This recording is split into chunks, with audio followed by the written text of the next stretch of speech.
Bom, no último domingo do ano eu queria conversar com vocês sobre quem fica e quem vai, ou melhor, quem vai e quem fica. Quem vai e quem fica. É pegadinha, depois eu volto no título, mas eu espero que todos nós entremos em 2015, que ninguém fique em 2014. Se bem que vários já ficaram.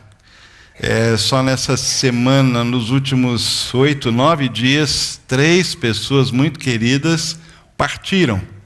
Não vão para 2015 porque já estão na glória. Na terra já encerrou a jornada. Então o 2014 para esses 3 desses últimos dias aí foi o último ano de vida na terra. Mas eu espero que todos nós entremos em 2015 com saúde, tudo aquilo que a gente deseja nessa época do ano. Mas eu queria parar aí nesse momento e fazer uma pequena digressão, ou seja, um parêntese para introduzir, para voltar para esse assunto de quem vai e quem fica. Todo mundo aqui já ouviu falar no José Saramago. José Saramago foi Prêmio Nobel de Literatura em 1998. Acho que o último livro de conto que ele escreveu se chama A Viagem do Elefante. Eu não sei se alguém já leu esse livro. E é um livro muito interessante. Ele estava fazendo uma visita a Salzburgo, a convite de uma universidade lá para dar uma palestra.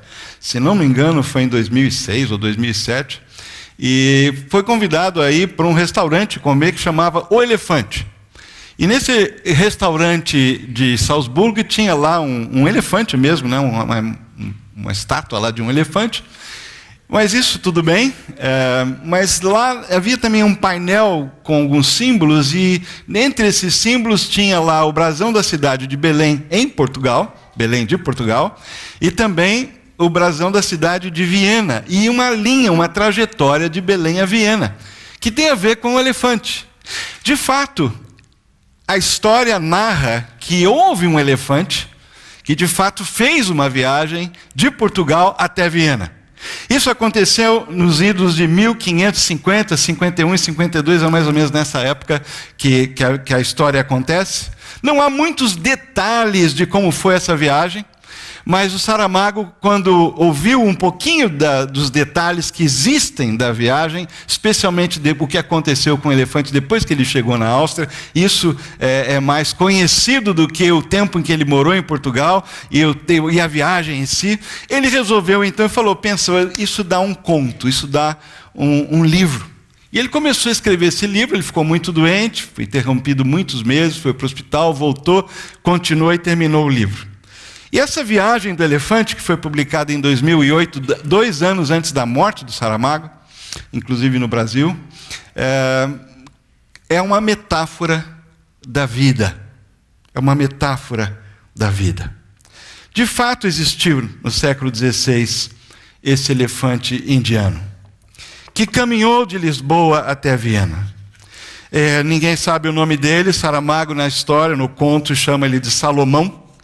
E ele tem o Solimão, que depois foi trocado para Salomão, e ele tinha um tratador, um guia, um cuidador e da Índia, que morava com ele em Portugal, que o acompanhou a Viena também. Isso existe, isso é fato. E esse livro, então, narra de uma maneira inventiva essa viagem e tudo o que aconteceu na viagem. Imagina só, um elefante de Lisboa, de Portugal, até Viena, atravessar a Europa no século XVI. Pode imaginar o trabalho que deu? A quantidade de água que teve que acompanhar, e no livro você vê lá que tinha carros de boi carregando tonéis de água para o elefante poder beber água, de vez em quando tinha que parar para molhar o elefante, enfim, não vou entrar em todos os detalhes. A primeira parte da viagem foi até Valladolid, que fica na Espanha, porque era um presente meio que de grego, na realidade era de português, mas a gente podia chamar de presente de grego. Porque o Dom João III, que era o rei de Portugal, queria ficar livre, ele e a Catarina queriam ficar livre desse elefante, que estava dando muita despesa para a corte, e não tinha muita finalidade, estava lá encostado. E então ele teve a ideia de dar de presente esse elefante para o arquiduque Maximiliano II, que era primo dele, arquiduque da Áustria.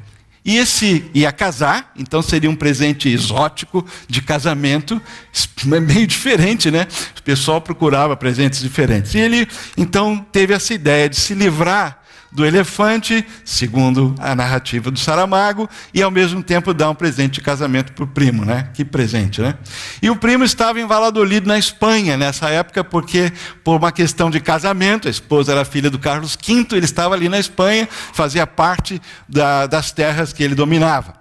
Então o elefante foi a pé até Valladolid e de lá desceu para a Catalunha, para o porto da Catalunha, para pegar não é um transatlântico, não é um fretado, não é aquele navio que a gente tem hoje. Imagina levar um elefante num barco da Catalunha até Gênova, no porto da Itália. E de ali, então, ele subiu a pé até Viena. Levou vários meses essa viagem.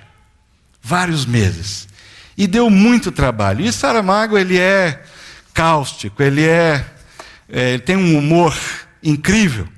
Mas, entrevistado sobre esse conto, que ele não chama na realidade de um romance, porque o elefante não encontrou nenhuma elefoa ou elefanta no caminho, não houve nenhum romance, mais um conto que ele teve que inventar, porque havia poucos dados históricos.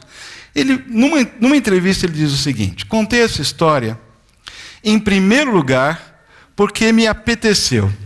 E em segundo lugar, porque no fundo, se quisermos entendê-la assim, é assim que a entendo, é uma metáfora da vida humana.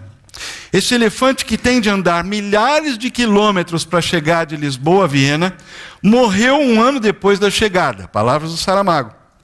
1 ano depois da chegada, e além de o terem esfolado, cortaram-lhe as patas dianteiras e com elas fizeram uns recipientes para pôr os guarda-chuvas, as bengalas, estas coisas.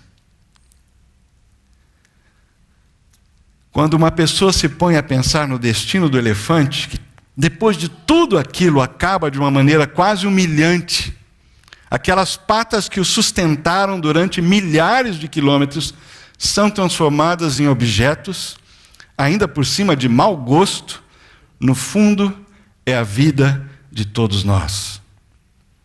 Nós acabamos, morremos, em circunstâncias que são diferentes uma das outras, mas no fundo, tudo se resume a isso. Palavras de Saramago. Quando José Saramago fala desta forma e escreve desta forma, ele está revelando a visão de mundo dele. Você que gosta de alemão e de filosofia, Weltanschauung, é uma palavra grande. Traduzida ao pé da letra, cosmovisão ou visão de mundo. Saramago é um ateu assumido, um ferrenho combatente das religiões, específica e principalmente da religião cristã católica romana. No final da vida dele, por pressão das autoridades religiosas em Portugal, ele não conseguiu que um dos seus livros esse livro entrasse numa lista de livros que poderiam competir a um prêmio importante da literatura portuguesa, por pressão da igreja. E nos últimos 2 anos de vida, então, ele foi para as Canárias, onde ele viveu os últimos 2 anos até morrer. E se autoexilou. Saramago era ateu. Ele escreveu um outro livro bem conhecido, chamado O Evangelho segundo Jesus Cristo, que na realidade nesse livro ele tira qualquer noção de divindade de Jesus Cristo e fala de Jesus de uma perspectiva absolutamente humana, colocando Jesus numa relação com Maria Madalena, como alguns filmes e outros autores já fizeram, de romance. E de uma maneira muito forte ele ataca, dizendo: esse revulsivo forte, referindo-se à ressurreição de Jesus, qualquer coisa capaz de chocar as sensibilidades e arrebatar os sentimentos, resultou na imposição de uma história interminável de ferro e sangue, de fogo e cinzas, num mar infinito de sofrimento e de lágrimas. Ele não está sozinho nisso. Esse é um argumento que a gente ouve constantemente. De acordo com a sua visão de mundo, causa em nome de Deus é que se tem permitido e justificado tudo, principalmente o mais horrendo e cruel, que no fundo o problema não é um Deus que não existe, mas a religião que o proclama. Denuncio as religiões, todas as religiões, por nocivas à humanidade.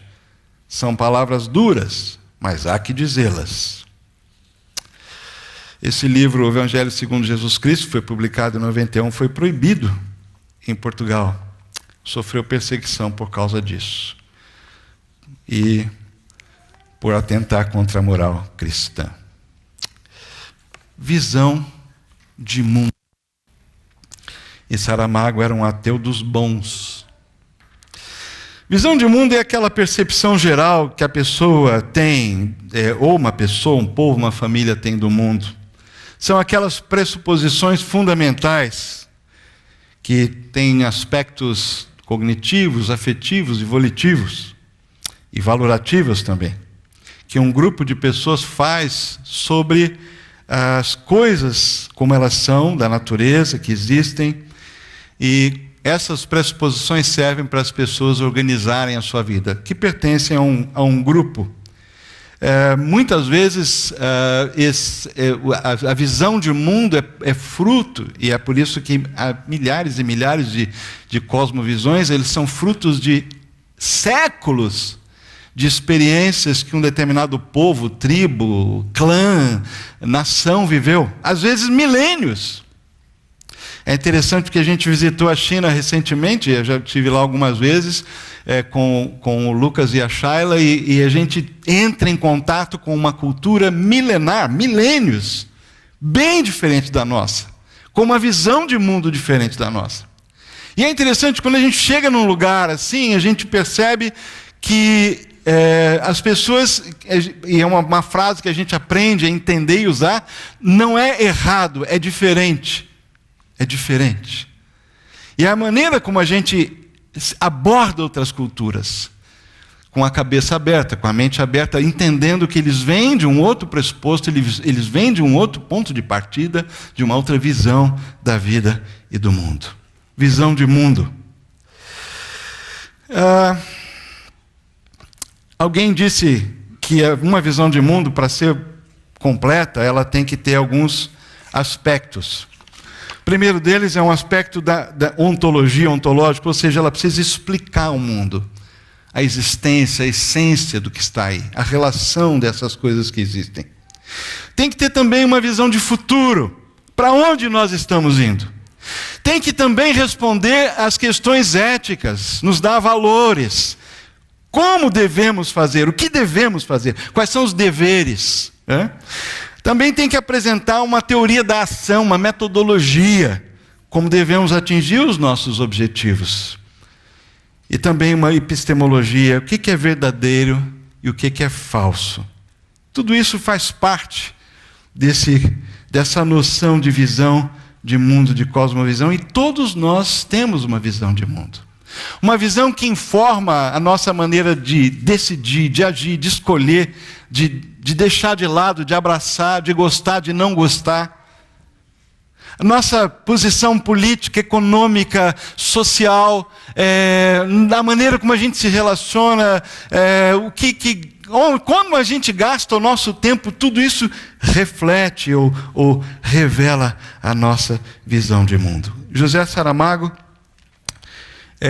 naquela entrevista, ele concluiu a entrevista da seguinte maneira, com essa frase.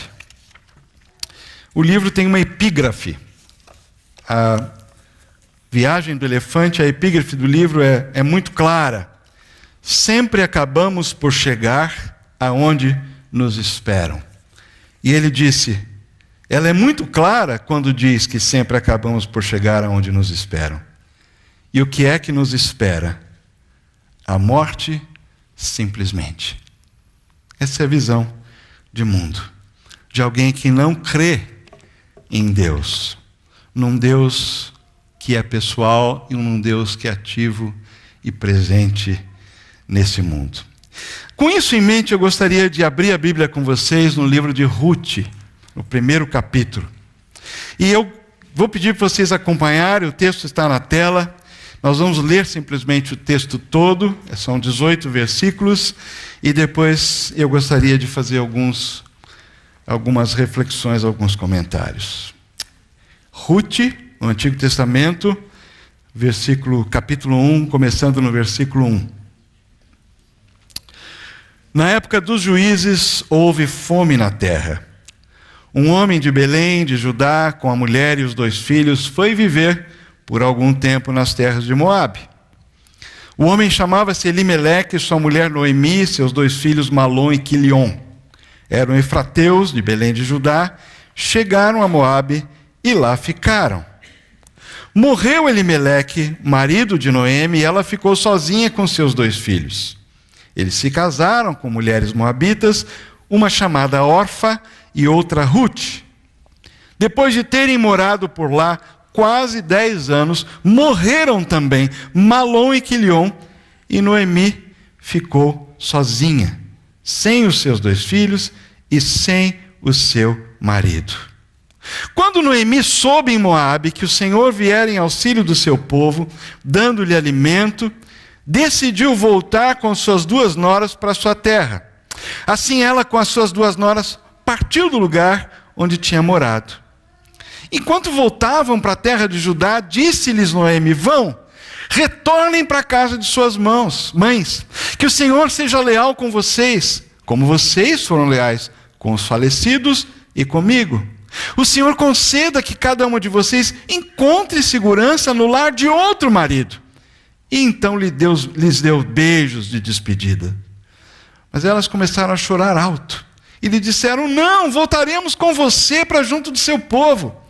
Disse, porém, Noemi: voltem, minhas filhas, por que viriam comigo? Poderia eu ainda ter filhos que viessem a ser seus maridos? Voltem, filhas minhas, vão, eu estou velha demais para ter outro marido. E mesmo que eu pensasse que ainda há esperança para mim, referindo-se à gravidez, ainda que eu me casasse esta noite e depois desse à luz filhos, iriam vocês esperar até que eles crescessem? Ficariam sem casar à espera deles?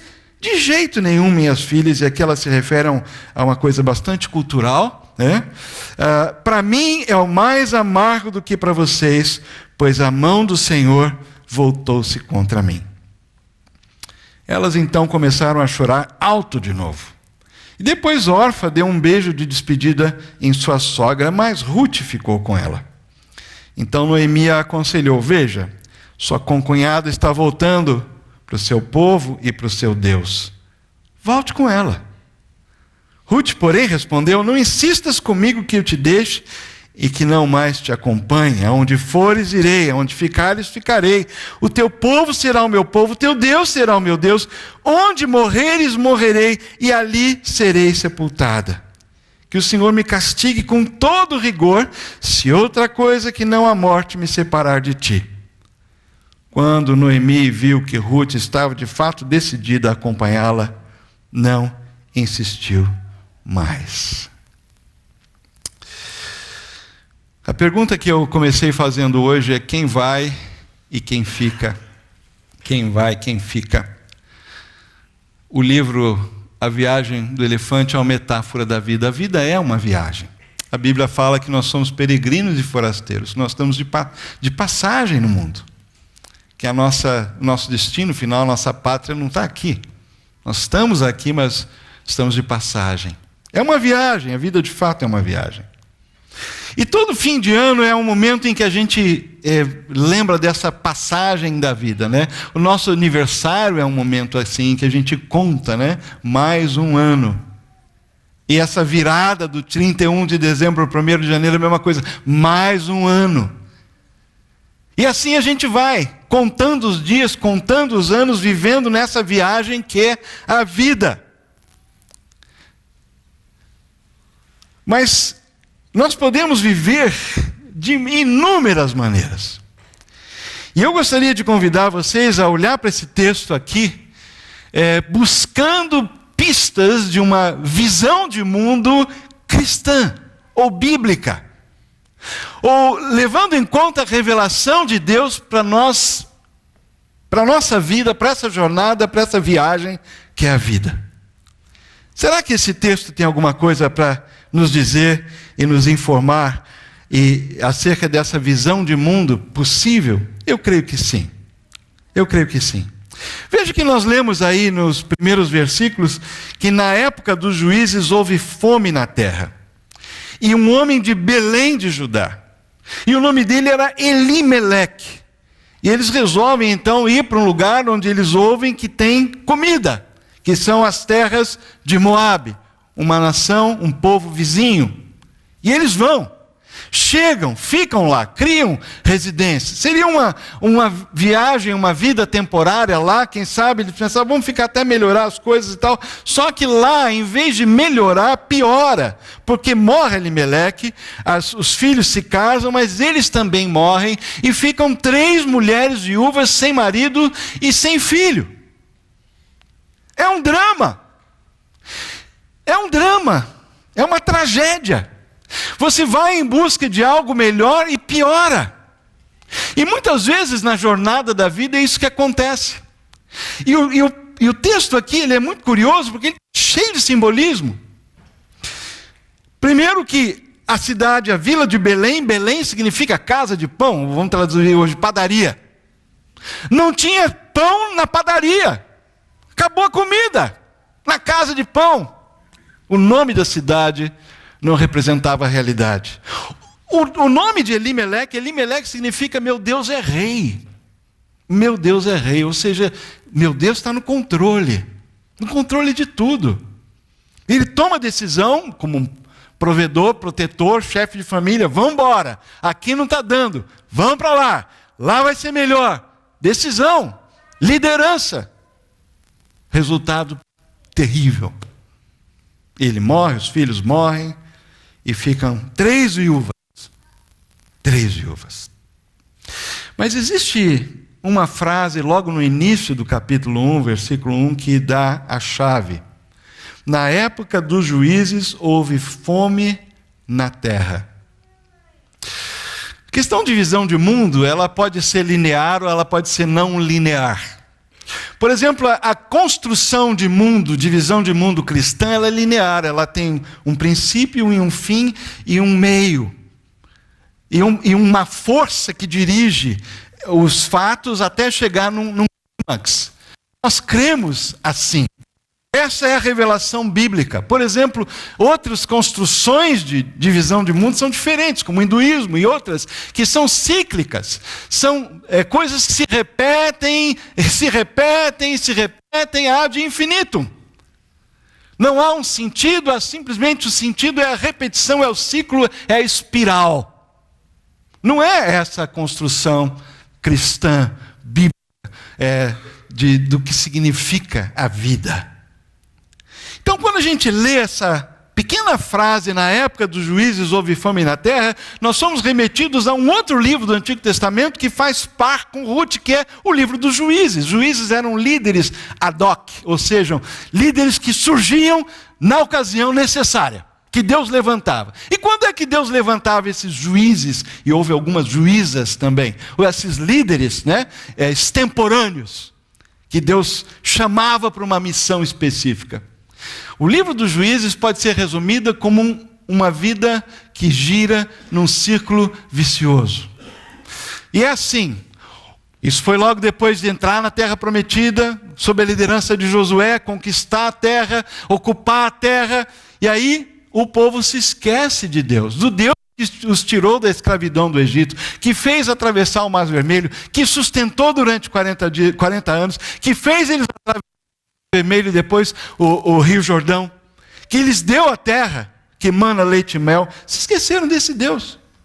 E como consequência, Deus havia dito, já lá por Moisés, se vocês me abandonarem, se vocês não me seguirem, não me amarem de todo o coração, eu vou fechar. O céu não vai dar chuva, a terra não vai dar alimento, vocês vão sofrer invasão, os inimigos, vocês vão ter consequência. Se vocês me seguirem, se vocês forem fiéis, não vai faltar nada. Vocês terão a minha bênção. Foi uma bênção condicionada. Mas o povo se esqueceu de Deus. Se levantou uma outra geração que não teve essa experiência do deserto, que não teve a experiência de conquista da terra, de ver as coisas que Deus fez, como por exemplo, as muralhas de Jericó caírem. Eles não viram tudo isso. Nasceram ouvindo história que alguém contou, que alguém contou, que alguém contou. E se afastavam de Deus. E aí o ciclo era esse: desobediência, pecado, castigo. Eles eram invadidos. Uma nação vizinha invadia, queimavam a lavoura, prendiam, levavam pessoas presas como escravos. Aí o povo clamava, se arrependia, Deus mandava um libertador, um juiz ou uma juíza. E esse ciclo aconteceu. Deus ouvia o clamor, mandava um libertador, havia um período de paz, prosperidade, novamente eles se afastavam de Deus. Era um ciclo vicioso. Então, quando a Bíblia diz, na época dos juízes, houve fome na terra, nós estamos entrando em contato com um fato básico da cosmovisão cristã, ou da visão de mundo cristã, que é, Deus está presente e intervém ativamente na história humana. Quando nós vivemos no século 21, num Brasil do final dos anos de 2014, nos deparando com o que a gente se depara, com a podridão, com a sujeira moral, estrutural, com esse pessimismo, com esse ceticismo em relação ao futuro, nós que seguimos a Jesus, nós temos que tomar toda a atenção e ficar muito atentos para não nos deixar contaminar com uma visão de mundo fatalista, com uma noção de mundo que diz não há esperança. Porque a Bíblia não diz isso. A Bíblia diz que o mundo caminha, a história do mundo caminha numa direção clara. As coisas não estão aí de qualquer jeito, aleatórias. Deus está intervindo. E Deus intervém. Deus intervém como fez lá. E muitas vezes nós estamos aqui colhendo as consequências do que plantamos. Alguém disse que o problema do Brasil são os brasileiros. Quem sabota o Brasil são os brasileiros. Não é o governo. Todo país tem um governo que merece, nesse sentido, entre aspas. Lógico, não estou dizendo que você é uma pessoa corrupta, mas eu estou dizendo que a sociedade, a fibra moral da sociedade, se reflete nas estruturas e nas instituições. E o que a gente vê no macro, muitas vezes é um reflexo do micro. E Deus está presente. E Ele disse que o pecado tem consequência. Ele tem consequência não só para o indivíduo, mas também para a sociedade. O pecado causa ruptura, causa guerra, causa violência, causa o crime. A origem é o coração humano, mau, ruim, egoísta. Na época dos juízes houve fome na terra, porque na época dos juízes cada um fazia o que bem entendia no seu coração. Essa frase ocorre várias vezes no livro dos juízes. A segunda coisa é que a gente colhe o que a gente semeia. E não somente o que a gente semeia, o que os outros semeiam. E essa é uma coisa dura de engolir. Na visão de mundo cristã, bíblica, nós estamos colhendo não só o que nós pessoalmente semeamos, mas o que pessoas ao nosso redor semeiam. Não tem como fugir disso. Não tem como escapar. E o drama de Noemi revela isso. Porque talvez Elimeleque fosse um homem justo, uma família temente a Deus. E a fome na terra não era necessariamente consequência do pecado individual ou familiar de Elimeleque. A Bíblia não diz isso, mas estou supondo, essa é uma hipótese.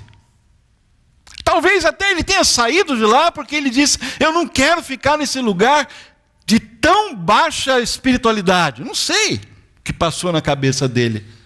Vou criar minha família fora dessa religiosidade morta aqui de Israel.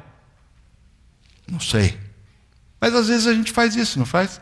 Vai para uma outra igreja, muda. Ou não vai para nenhuma igreja, porque estão todas podres. Eu vou ficar em casa sozinho, porque aqui eu controlo a minha espiritualidade. Eu vou ouvir uma mensagem do John Piper, do fulano, do ciclano, um podcast ali. Vou viver assim porque está tudo contaminado. Não é assim que a gente pensa às vezes? Mas não dá. Porque nós estamos colhendo o que outros semeiam. Nós fazemos parte de um todo. E a Bíblia fala isso. Agora, no texto continua. Quando Noemi soube em Moabe, versículo 6, que o Senhor viera em auxílio do seu povo, dando-lhe alimento, decidiu voltar com suas 2 noras para sua terra. E assim ela, com as suas 2 noras, partiu do lugar onde tinha morado, lá em Moabe.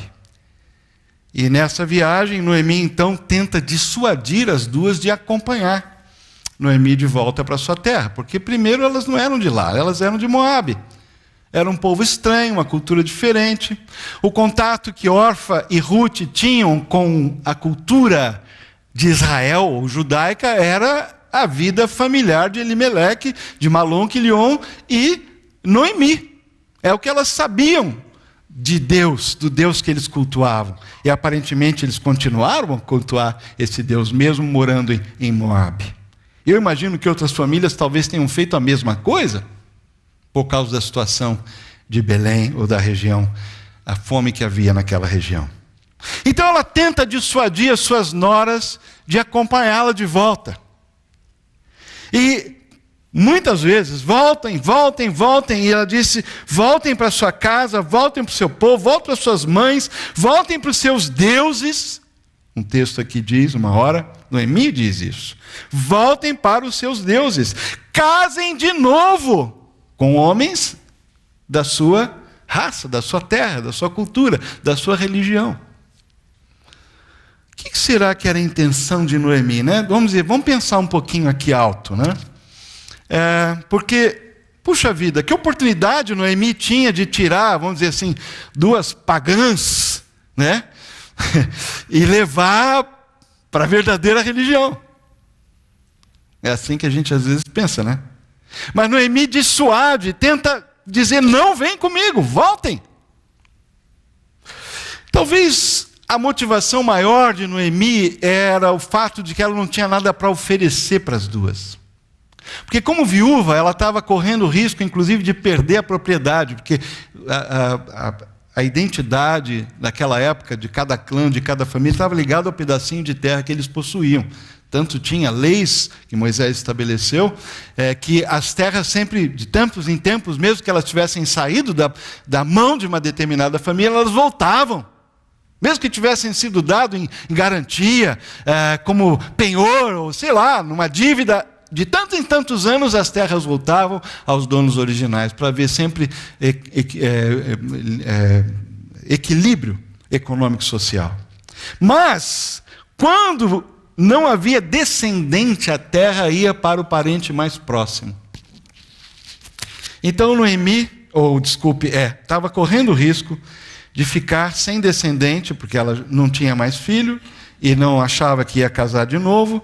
Então as 2 estariam numa situação de vulnerabilidade. As noras, se tivessem acompanhado Noemi de volta com ela lá para Belém. Não havia nada que ela pudesse oferecer.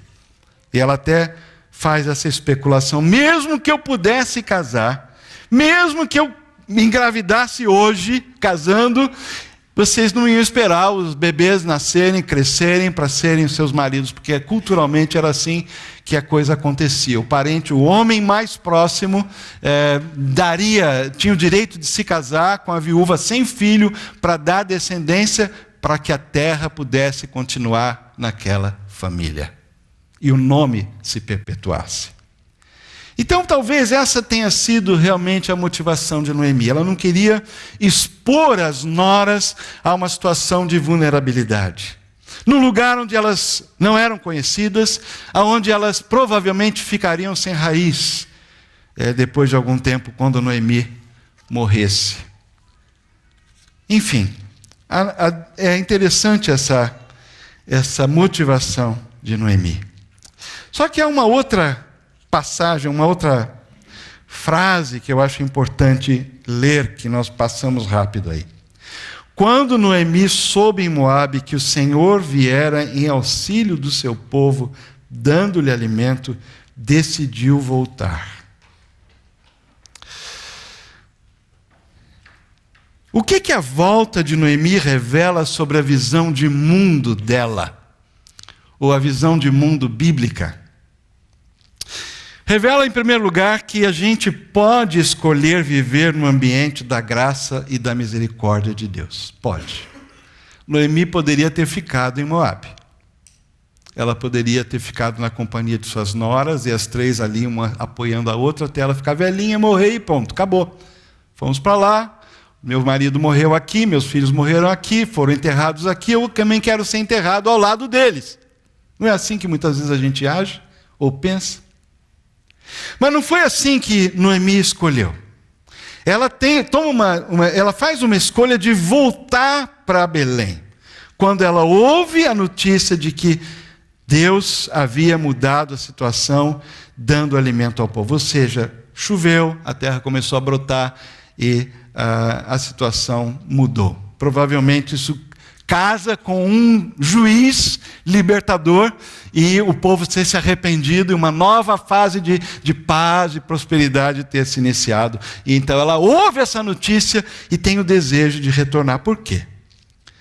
Porque ela resolve escolher viver no ambiente da graça e da misericórdia de Deus. É uma escolha. É uma escolha. Quando a gente passa por perdas, por decepções, e a gente passa por elas na vida constantemente, e eu tenho certeza que para vocês também 2014 deve ter algumas decepções e perdas aí pelo caminho, nós podemos escolher ficar lá.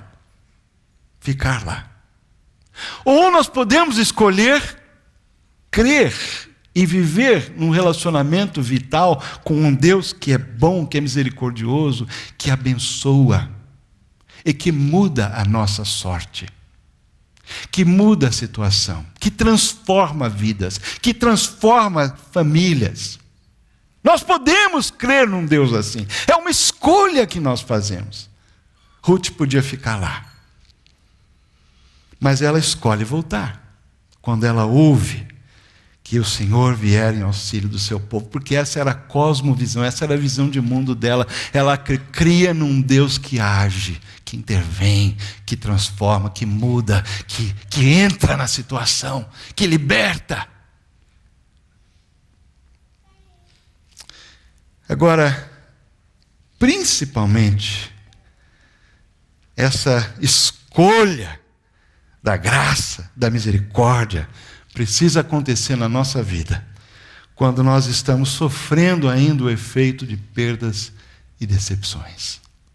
É exatamente nessas horas que nós precisamos correr para Deus, e não o contrário.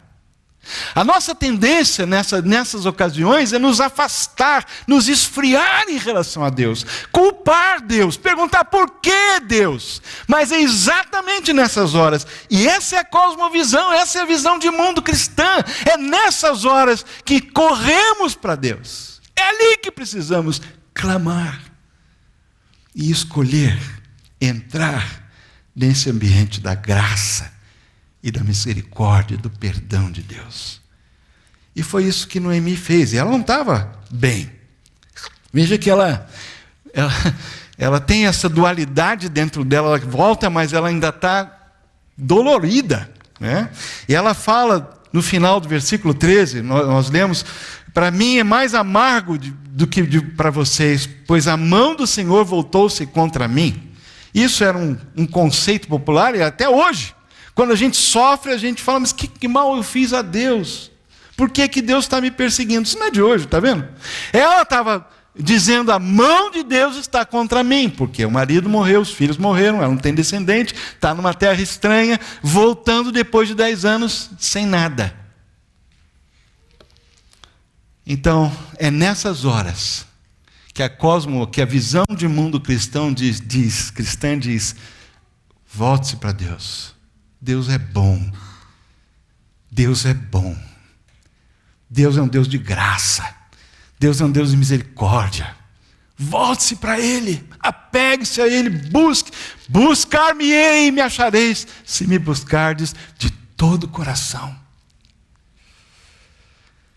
A volta de Noemi revela a cosmovisão, a visão de mundo cristã, bíblica. E finalmente a decisão de Ruth. A decisão de Ruth revela algumas coisas para nós. Vamos voltar para o texto antes de vermos o que elas revelam, o que ela revela. Elas começam a chorar em voz alta, e a órfã finalmente volta, e aí dá um beijo, despede, e Ruth fica lá. Aí Noemi novamente diz, a outra já foi. Voltou para o seu povo, voltou para o seu Deus, pode ir, vai com ela. Interessante isso, né? Porque às vezes a gente fica achando que o trabalho de atrair pessoas para Deus é nosso. Que a gente é meio que responsável por fazer essa liga acontecer. Não podemos, não é possível, nós não somos capazes. Quem tem a chave do coração, da consciência, da alma de alguém é Deus. Só Deus é que pode penetrar lá. Claro, a gente pode dialogar, a gente pode se aproximar, a gente pode testemunhar, sem dúvida. Mas é interessante que aqui é como se Noemi estivesse colocando à prova a decisão de Ruth de continuar acompanhando. Noemi fala, não, volta, lá é o seu lugar, lá é a sua terra, lá é o seu povo, lá é o seu Deus, volta para lá que é o seu lugar. E de fato era o default, né? Se ela fosse reinicializar a vida, o lugar mais natural para Ruth reinicializar a vida, como Orfa resolveu fazer, é em casa. Mas Ruth decide acompanhar. E aí a gente tem essas palavras, inclusive, que são lindas, é uma poesia, um cântico, que até a gente usa em casamento, né? Votos de casamento. Mas foram uma promessa que a nora fez para a sogra. Na realidade, que ela adotou como mãe. Palavras lindas. Não insistas comigo que te deixe e que não mais... Isso é voz de homem, a gente não consegue transmitir, né? Não dá, é muito duro, né? Uma voz feminina, cheia de emoção, lendo isso aqui é outra coisa, né? Mas aguenta um pouquinho. Não insistas comigo que te deixe, que não mais te acompanhe. Onde fores, irei. Onde ficares, ficarei. Teu povo será o meu povo, teu Deus será o meu Deus. Onde morreres, morrerei, ali serei sepultada. Que o Senhor me castigue com todo rigor, se outra coisa que não a morte me separar de ti. Aí Noemi viu que a Ruth realmente estava, a Bíblia diz, decidida e não insistiu mais. Foi a última vez que ela tentou dissuadir a segunda nora, a acompanhá-la. O que isso revela, a decisão de Ruth revela acerca da visão de mundo cristã, bíblica? Muita coisa. Uma dessas coisas é que Deus tem um propósito maior para a história pessoal de cada um. Se a gente continua lendo o livro de Ruth, nós vamos ver que elas chegam na cidade de Belém. Todo mundo, as mulheres saem na janela, porque essa é uma vila, né? Então eles entram, ela, já velha, 10 anos mais velha, né? Imagina lá as rugas, a tristeza, porque ela, inclusive, dá uma resposta meio atravessada.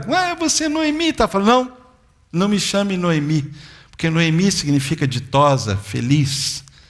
Pode me chamar de Mara, que significa amarga. Eu mudei o meu nome. Eu fui e voltei. A mão de Deus pesou sobre mim, eu estou amarga, estou amargurada. Eu não sou aquela mulher esperançosa, feliz, marido e filhos, numa aventura para uma outra terra, buscando uma vida melhor. Não, voltei pior do que eu fui. Deus não nos abençoou. Tirou tudo que eu tinha. Amarga. Interessante, né?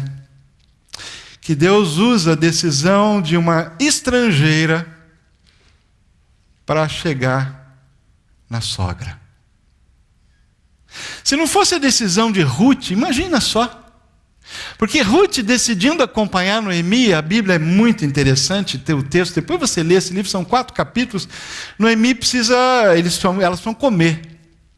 E aí ela diz, olha, eu vou sair para arrumar comida. Elas são pessoas pobres, elas não têm recurso. E o recurso que existe, uma provisão da lei, é que quando tem uma colheita, os pobres podem, depois que os ceifeiros passarem, recolhendo os grãos, o que cair, elas podem recolher e levar para casa. O que ficou no chão. Então, a Ruth fala assim, posso fazer isso? Porque a gente precisa comer. Vou pegar grão, vou pegar trigo. Então vai, entra aí num campo onde te deixarem e tal. E aonde que ela entra? Num campo sem conhecer nada, ela é estrangeira, exatamente no campo de Boaz. Boaz era solteiro, era rico, era um grande partido e parente muito próximo de Elimeleque. E a Bíblia usa 2 expressões nessa narrativa. Ela diz assim, por casualidade, Ruth entrou no campo que pertencia a Boaz. Ele era um homem empresário, ele não ficava lá colhendo, ele tinha os empregados, ele era rico. E logo em seguida o texto diz, exatamente naquela hora, Boaz chegou e viu a Ruth. Agora imagina um campo grande, todos os ceifeiros lá no meio do trigo, né, abaixado, colhendo e tal, e ele, além de chegar naquela hora, e ela por acaso chegou ali naquele dia, naquele momento, ele bate os olhos e vê uma mulher diferente, que ele não conhecia entre os empregados. E ele pergunta quem é, e ele fica sabendo que é a nora de Noemi, viúva de Elimeleque, seu primo. E é exatamente aí que a gente vê como Deus tem um propósito maior para a história pessoal de cada um.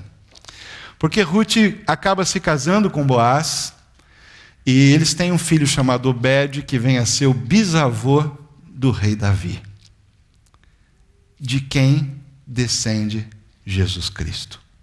Se você ler a genealogia no início do Evangelho, você vai ver o nome de Ruth na genealogia de Jesus Cristo.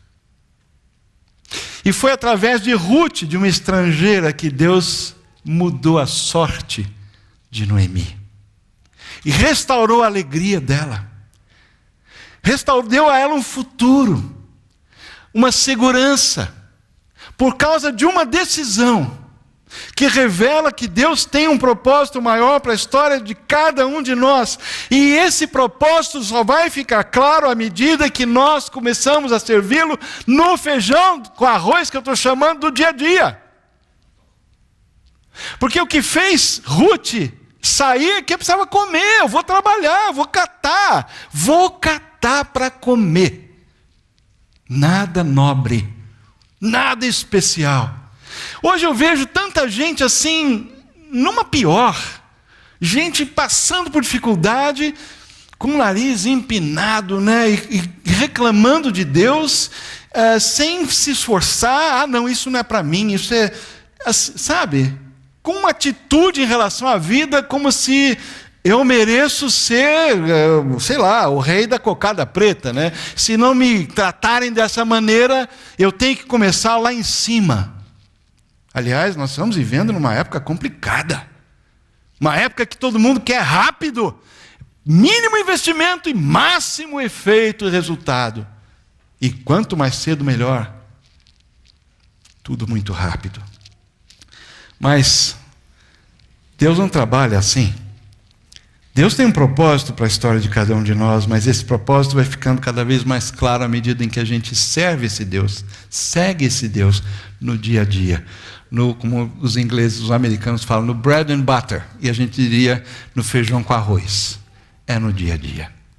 É ali que nós vamos, na nossa vida fiel, seguindo a Jesus, nas pequenas coisas, que nós vamos começar a perceber que Ele quer nos usar, que Ele tem um propósito para nós, que nós fazemos parte de uma história maior que Ele está escrevendo.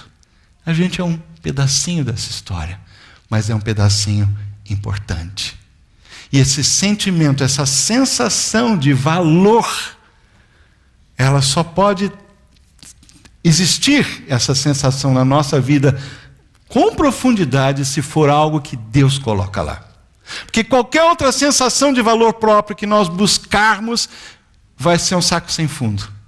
Nós não vamos ficar satisfeitos. É o saco de farinha furado.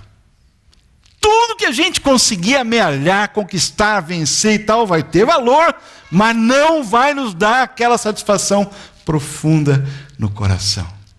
E, no entanto, se nós servirmos e seguirmos o Senhor no nosso dia a dia, no feijão com arroz do dia a dia, nós vamos começar a perceber como a nossa vida faz parte dessa história maior. E ver como Deus começa a mexer conosco, mudar a gente, e usar a gente, e usar meios que a gente não esperava para transformar a nossa vida. Pessoas que a gente achava que seria a última que ele ia usar para nos abençoar. Situações que a gente olhava antes e falava assim, impossível. E exatamente foi o canal da bênção de Deus. Essa é a visão de mundo cristã. A pergunta que eu fiz no começo é quem vai e quem fica. Na realidade, eu não me refiro simplesmente a um ano calendário. Eu me refiro quem vai ficar numa visão de mundo fatalista, circular, pessimista, cética, que na prática, como acontece com muitos que se dizem seguidores de Cristo e crentes em Deus, não passam de ateus funcionais, porque não tem nenhum efeito no dia a dia de suas vidas.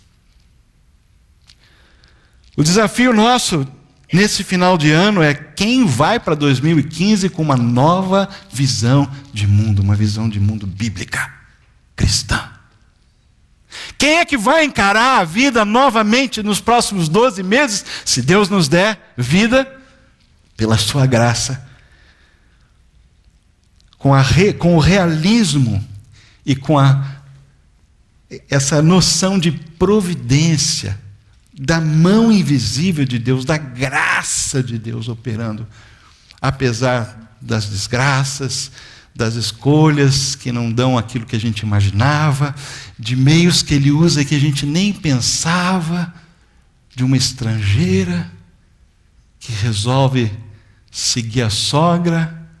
Deus usa qualquer coisa. Deus é Deus.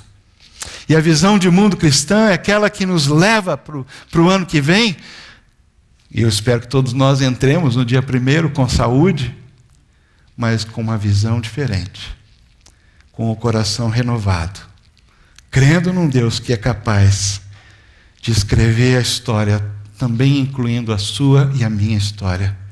O feijãozinho com arroz, o pão com manteiga, que talvez você esteja lá na simplicidade daquilo que você faz, do seu momento, das dificuldades que podem usar exatamente aquele meio que Deus está usando para mexer na sua vida e levar você naquele momento, aquela posição na vida em que a cortina vai se abrir e você vai enxergar. Agora eu estou enxergando.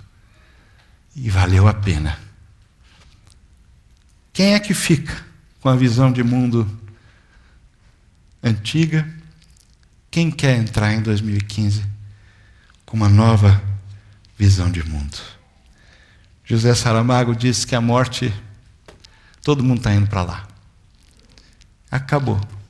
Todo o esforço do elefante, todo mundo que se envolveu na logística daquela viagem, reduzido a 4 patas que viraram porta-bengala e porta-guarda-chuva na porta de um palácio. A vida pode ser assim, mas não precisa ser assim. Quando nós encaramos a vida com essa visão de mundo que Deus nos revela nas Escrituras.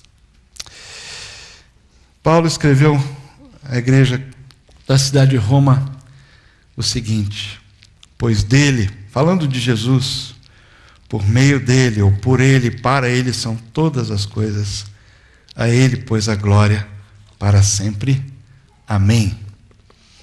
Vamos curvar a nossa cabeça agora e ter um momento de oração. Vou pedir para a banda subir. Nós ainda vamos cantar um cântico para encerrar. Estamos já no finzinho.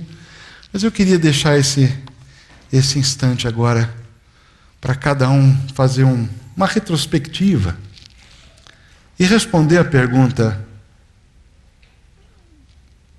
eu vou ou eu fico? Qual visão de mundo eu vou levar para 2015? Qual a visão de mundo que eu vou abraçar?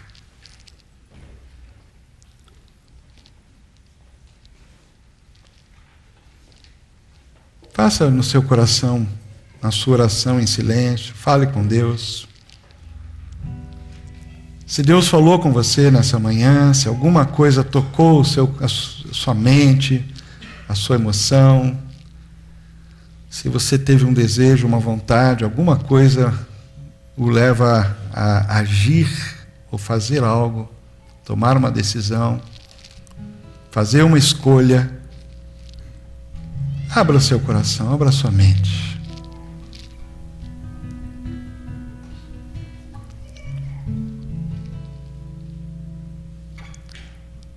Jesus Cristo é o pivô da história.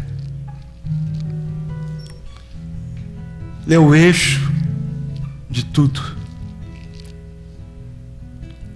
Foi precisamente por isso que Deus veio à Terra na pessoa do seu Filho, para fazer essa ligação entre o homem e Deus, porque Jesus é o Deus homem.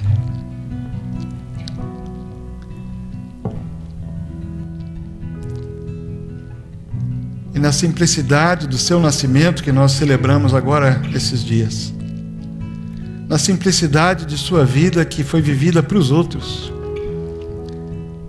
e na simplicidade da sua morte hedionda, terrível,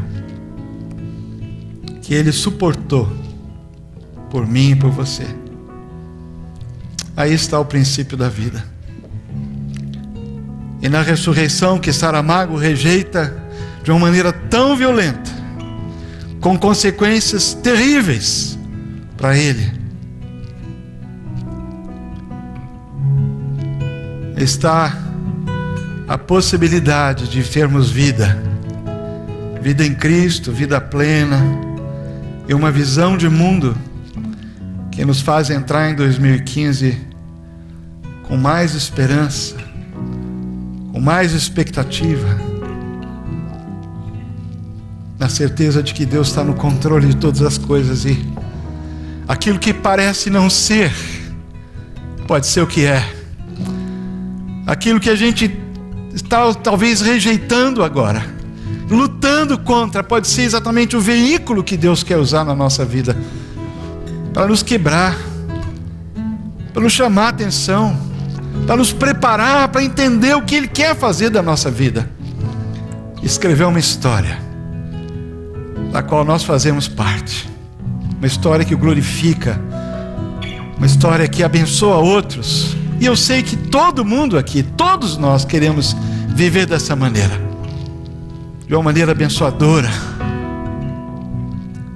Senhor Deus, obrigado pela Tua palavra, obrigado pelas Escrituras, obrigado porque nós podemos ver o que aconteceu no passado com homens e mulheres que viveram e passaram por essa terra antes de nós, e como eles se relacionaram com o Senhor, no meio de suas lutas, dramas, decepções, frustrações e vitórias, e como eles aprenderam, eles e elas, a se curvar diante do Senhor, a reconhecê-lo como Deus e Senhor, especialmente naqueles momentos em que a nossa fibra mais interior diz nega.